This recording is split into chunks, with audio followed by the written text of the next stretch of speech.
It's been a bumpy road, but the third Guardians of the Galaxy is coming to theaters. If we still have theaters in the future. Assuming there will be, let's look at some stories we'd like to see.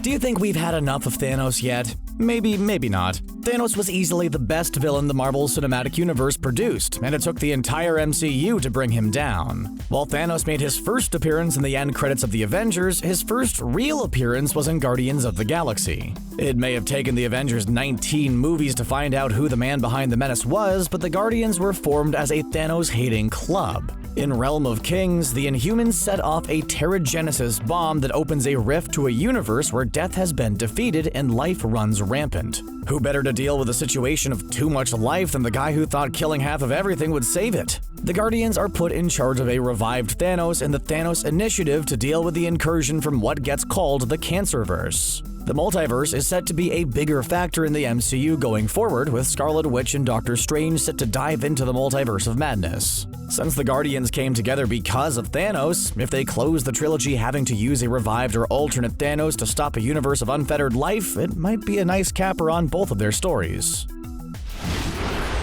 Certainly, one of the biggest mysteries facing the Guardians of the Galaxy after the events of Avengers Endgame is what's the deal with Gamora? In the theatrical cut, it's not clear that she survived Tony Stark's snap, or even how the snap works. Tony doesn't know who Gamora is. Does it work on him specifically wishing beings gone, or does he just wish Thanos' people gone and leave it to the stones to sort that out? In deleted scenes, we would have seen Gamora making an awkward exit when the people she just met take a knee for Tony's sacrifice. The question of will they or won't they from the first two was answered in Infinity War. They did. But this is a new Gamora, or old Gamora who's now a new Gamora. This is a new old Gamora. Time travel is weird. The Gamora story Memento Mori deals with the origins of Gamora and the events that lead up to her being one of the most dangerous assassins in the galaxy. In Peter Quill's search for Gamora, we might also see her work her way through a new world that had her in it that wasn't her for almost a decade.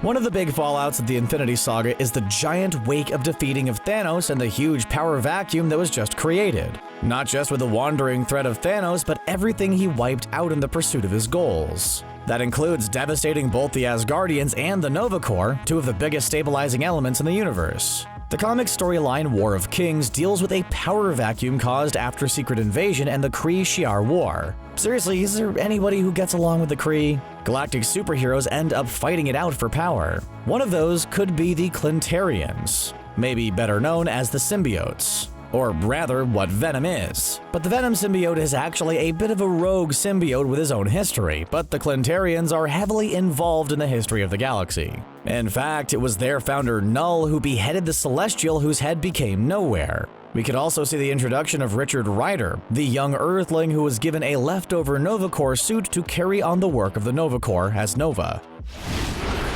Remember the time between Infinity War and Endgame where everyone, especially us, was trying to parse any clue we could find to see what the next movie was going to be called? At one point, it was thought a set photo that was teased at the beginning of production contained a lot of hidden A's that would indicate not the Avengers, but one of the Avengers and the rest of the universe's biggest foes, Annihilus. After 10 years of setting up Thanos and then having him win, it probably would have been disappointing to bring out a new villain in the last movie. But the Infinity Saga is over, and it's time for the next saga. Just like the Guardians were the ones to meet Thanos in more than a post-credits scene, they could also be the ones to see Annihilus make his way from the negative zone to ours. In the 2006 storyline Annihilation, Annihilus's army is responsible for destroying the Nova Corps, but that job's been taken. The third Guardians of the Galaxy movie could see the Guardians discovering Annihilus breaking through to our universe. It could also serve to introduce Silver Surfer and thus tease the arrival of Galactus. By the time that Guardians of the Galaxy Volume 3 rolls around, Phase 4 will either be in full swing or over, depending on how phases are even defined in the post-Infinity Saga world. Gunn has to finish his Suicide Squad movie before he even starts the new Guardians movie. So maybe rehashing issues raised in the Infinity Saga aren't the way to go. Instead, maybe there would be a return to the themes of the first two Guardians movies. That is to say, the adventures of the galaxy's chaotic good superband. There is a storyline that would lean into that, and that is Wanted. Wanted has Peter Quill standing trial with the Badoons, a group of galactic jerks, and the rest of the Guardians doing a jailbreak, but not of Quill, at least not at first. Quill facing the consequences of his past is a good way to highlight his progression from the first movie to the third. The person they're doing the jailbreak for has another connection to the person that is hitching a ride with the Guardians, Thor. While Thor's sister in the MCU is Hela, in the comics it turns out he has one in the bounty-hunting angel Angela, who the Guardians are rescuing. It might seem weird to not really know the identity of someone who only says, "I am Groot." Pretty straightforward, he's Groot. Except Groot died in the first Guardians of the Galaxy. Then we got a baby Groot and a teenage Groot, both of which also just say, "I am Groot." Well, Groot is a Flora Colossus, and in his first appearance he had a bigger vocabulary and more of an attitude, which, considering teenage Groot, says something. That Groot was bent on conquering the galaxy instead of guarding it because it never met Rocket or the rest of the Guardians. Groot was eventually rebooted into the lovable three-word vocab wood giant we know now. Guardians 3 could lead us to the origins of Groot and the Flora Colossus. While King Groot does exist for the mobile game Contest of Champions, it might be cool to see some version of the original Groot and our Groot as a growing Groot needs to return for a coming-of-age ceremony or process. Who wouldn't want to hear an argument that's just two trees yelling, "I am Groot" at each other? Ever since the Marvel Cinematic Universe introduced the God of Thunder, there's been one character that's been number one on a lot of fans' lists of people that they want to see. Beta Ray Bill is the champion of the Corbinites, a race of beings almost wiped out by Surtur, who was last seen in the MCU destroying Asgard. Thor and Beta Ray Bill met when Thor went to check out the refugee ship, the Scuttlebutt, and ended up fighting each other, with Bill being able to pick up the judgmental hammer. This set off a series of events that ended up with Beta Ray Bill being given his own weapon, Stormbreaker. Sound familiar? That's who killed Thanos. Well, Thor wielded it. Thor: Love and Thunder is set to tell the tale of how Jane Foster got her groove back by discovering that she's totally worthy, and it might be crowded to find all the worthy individuals. Guardians 3 might be a great place to make Beta Ray Bill more than an Easter egg on the Grand Master's palace.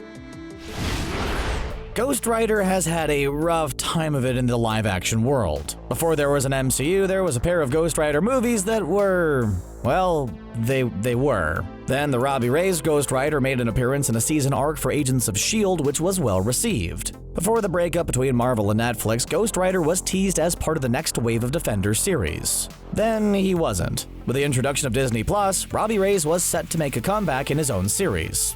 Then he wasn't. Maybe it's time to give the latest iteration of the Spirit of Vengeance a whirl. In the comic books, the Cosmic Ghost Rider is the result of a deal with the devil made by none other than Frank Castle, better known as the Punisher, who was killed in a fight with Thanos. Even in the comics, Thanos is an all-hands-on-deck threat. He makes the deal to kill Thanos, but by the time he gets back, Thanos was gone. So he wanders the galaxy looking for the guilty. The Guardians could find themselves on the dark end of the Cosmic Ghost Rider hunting the last of Thanos.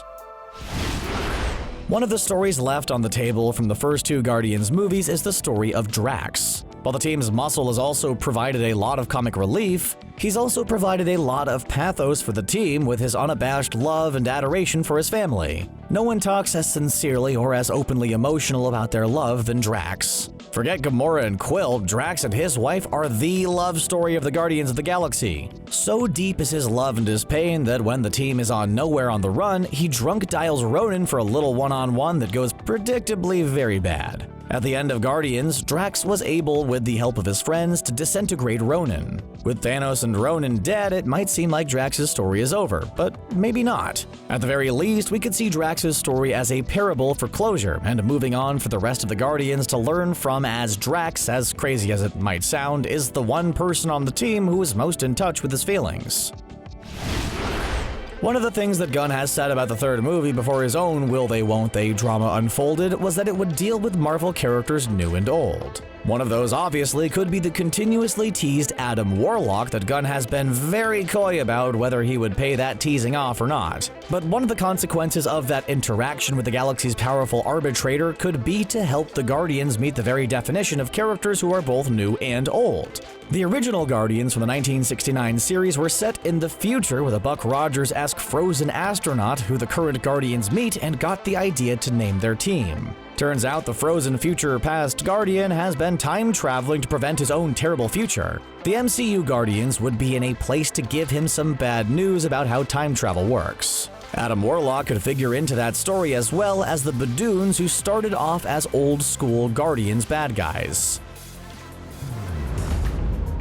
Those are some of the stories that we'd like to see in the next Guardians of the Galaxy movie. What are your favorites? Is it Cosmic Ghost Rider? Come on, it could be cool. Let us know in the comments, and while you're there, why not subscribe to CBR for the latest videos in your inbox? Thanks for watching.